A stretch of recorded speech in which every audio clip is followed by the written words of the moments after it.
विमल बोलो जुबा केसरी, हर पल मनाओ केसरी त्योहार। प्रणाम, मैं गरिमा सिंह। सबसे बड़ा सवाल मैं आज बात करूंगी बहुत सारे ऐसे आरोपों की जो इस दुनिया के सबसे बड़े लोकतंत्र के लिए गंभीर आरोप हैं। वोट चोरी का आरोप, चुनाव आयोग और बीजेपी की मिली भगत का आरोप, और जिस देश का संविधान ये कहता हो कि वन मैन वन वोट, यानी एक व्यक्ति को एक वोट का अधिकार है। गौतम अडानी हो, मुकेश अंबानी हो, या फिर गरिमा सिंह हो, या फिर गांव की कमला देवी हो, सबको एक वोट का अधिकार है इस देश में। वहां आरोप लग रहे हो, वहां बल्क वोटर्स बनाए जा रहे हो, एक पते पर 80-80 वोट अगर हो तो सवाल उठने लाजमी हो जाते हैं। और इसी को लेकर आज पूरा विपक्ष उतरा हुआ था बिहार के सासाराम में सड़क पर।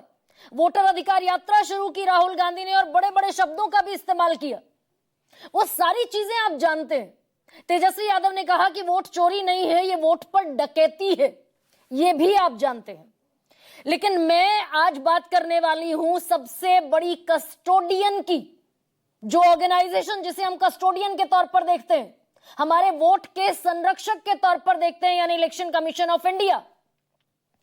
आज इस देश के चुनाव आयोग ने प्रेस कॉन्फ्रेंस की, 1 घंटे से ज्यादा वक्त की प्रेस कॉन्फ्रेंस।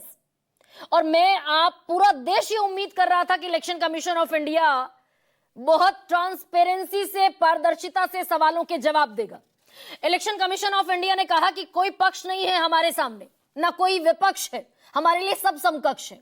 सारी राजनीतिक पार्टियां इस देश का इलेक्शन कमीशन रजिस्टर करता है, तो फिर भेदभाव कैसे करेंगे?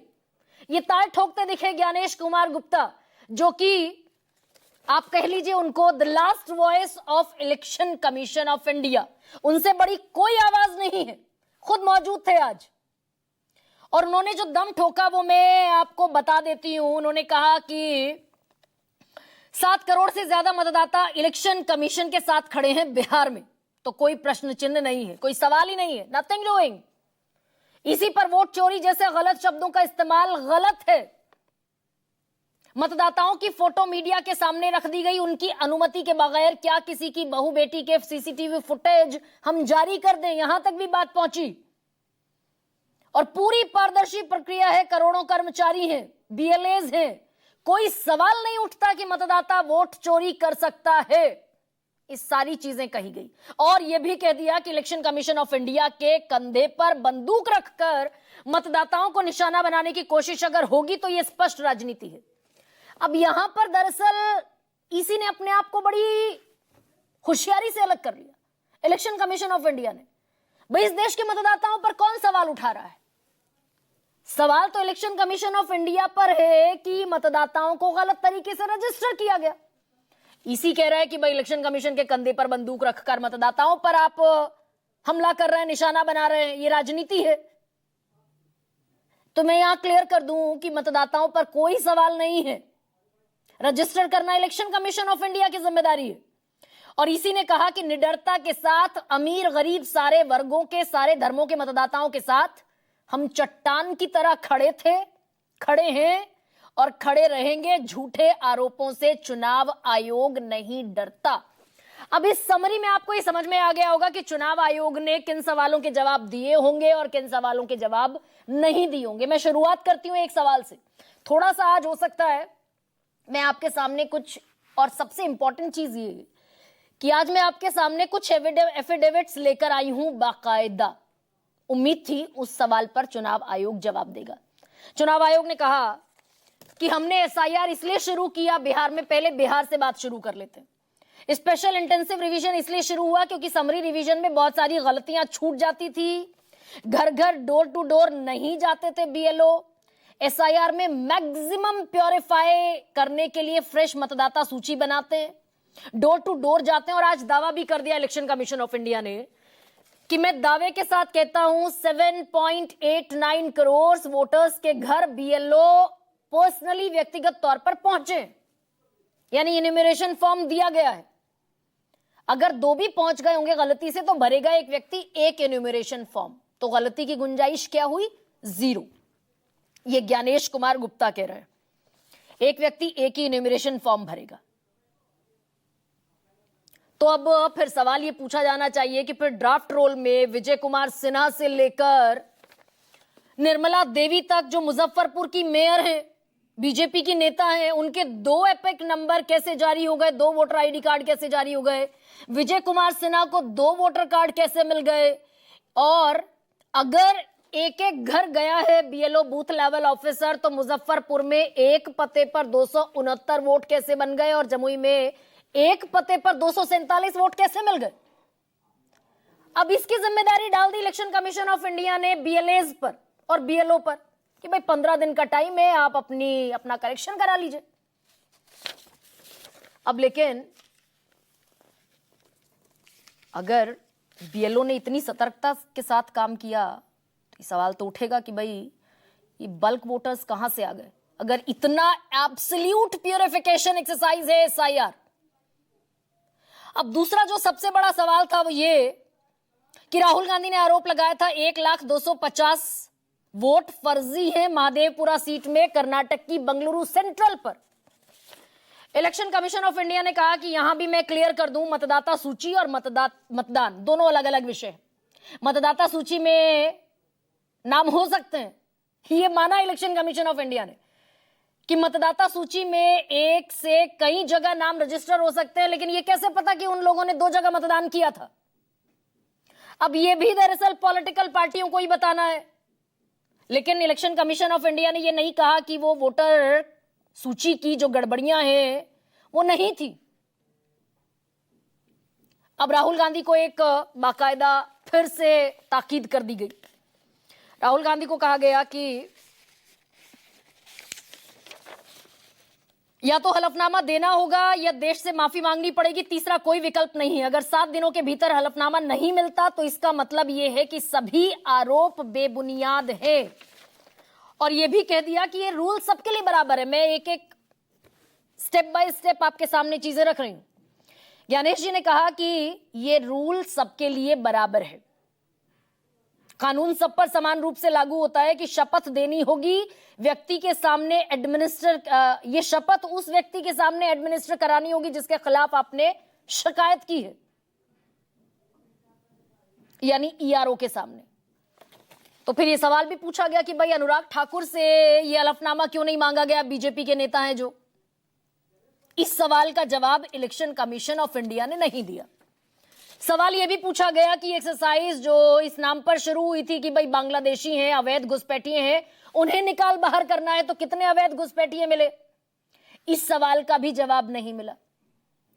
यह भी पूछा गया कि जो 7.24 यानी 7,24,00,000 वोटर आपके मुताबिक हैं वोटर लिस्ट में, उनमें से कितने लोगों ने डॉक्यूमेंट्स दिए हैं, इस सवाल का भी जवाब नहीं मिला। क्या 2024 का चुनाव फर्जी वोटर्स के आधार पर हुआ? भाई कांग्रेस भी कह रही है, बीजेपी भी कह रही है, इस सवाल का भी जवाब नहीं मिला। और दावे किए इलेक्शन कमीशन ऑफ इंडिया ने कि भाई ये तो सारी पॉलिटिकल पार्टियों की भी जिम्मेदारी है ना, वोटर लिस्ट को शुद्ध रखना। मतदाता की जिम्मेदारी है, बीएलए की जिम्मेदारी है, बीएलओ की जिम्मेदारी है। मैं और मेरे जो आजू बाजू 2 इलेक्शन कमिश्नर बैठे हैं, उन तक तो बहुत बाद में चीजें पहुंचती हैं, तब तक तो चुनाव हो चुका होता है। तो क्या सवालों के जवाब मिले? और मैं एक जिस एफिडेविट का आपके सामने जिक्र करना चाहती थी, चुनाव आयोग ने एक दरअसल आज गलत बयानी भी कर दी। माइन्यूट डिगिंग जब करेंगे तो आपके भी समझ में आएगी। चुनाव आयोग ने कहा, सवाल ये पूछा गया कि भाई 18,000 वोटर्स के डिलीशन की शिकायत हलफनामे पर मिली थी आपको उत्तर प्रदेश से। समाजवादी पार्टी ने हलफनामा दिया था बाकायदा कि 2022 के चुनाव में 18,000 वोट डिलीट कर दिए गए, हमने हलफनामा दिया, कोई कार्रवाई नहीं हुई। चुनाव आयोग ने कहा सिर्फ पत्र लिखकर दिया गया, कोई हलफनामा नहीं मिला। तो ये वो हलफनामा मैं आपके सामने रख दूं टेलीविजन स्क्रीन पर, थोड़ा इसको अगर जूम इन कर पाए हम।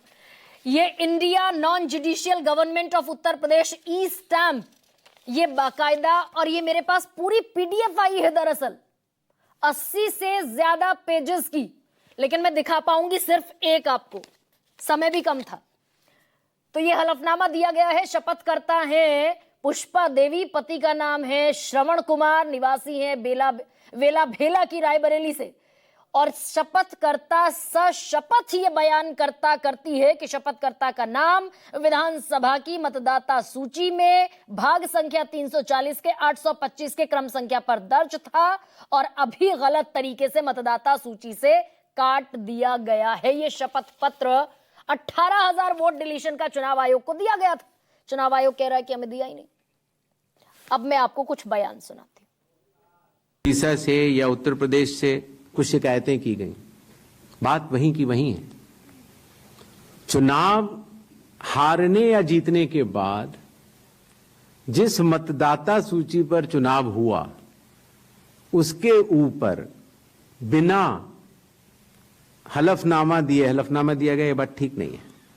बिना हलफनामा दिए, बिना ओथ दिए, सिर्फ एक पत्र लिखकर अगर हमारे बूथ लेवल ऑफिसर्स और एसडीएम्स और डीएम्स इनके कार्यशैली पर अगर कोई प्रश्न चिन्ह लगाता है तो ये गलत है।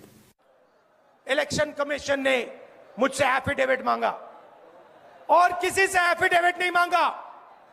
कुछ दिन पहले बीजेपी के लोग प्रेस कॉन्फ्रेंस करते हैं, उनसे कोई एफिडेविट नहीं मांगा, मुझसे एफिडेविट मांगा।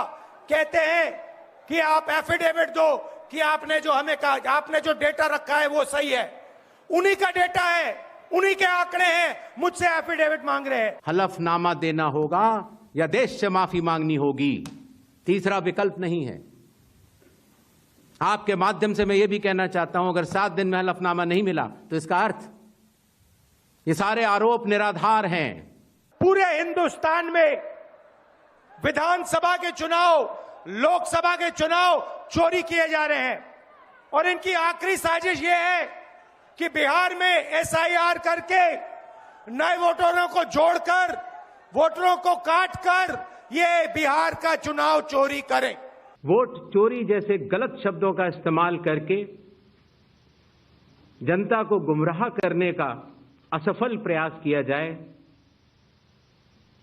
तो यह भारत के संविधान का अपमान नहीं तो और क्या है। तो चर्चा आज इसी पर करूंगी। आपके सामने रखती हूं आज का सबसे बड़ा सवाल। वोट चोरी पर दूध का दूध पानी का पानी, या आयोग ने उलझा दी और कहानी। आयोग से ठनी लड़ाई, राहुल अब कैसे ढूंढेंगे इस मर्ज की दवा।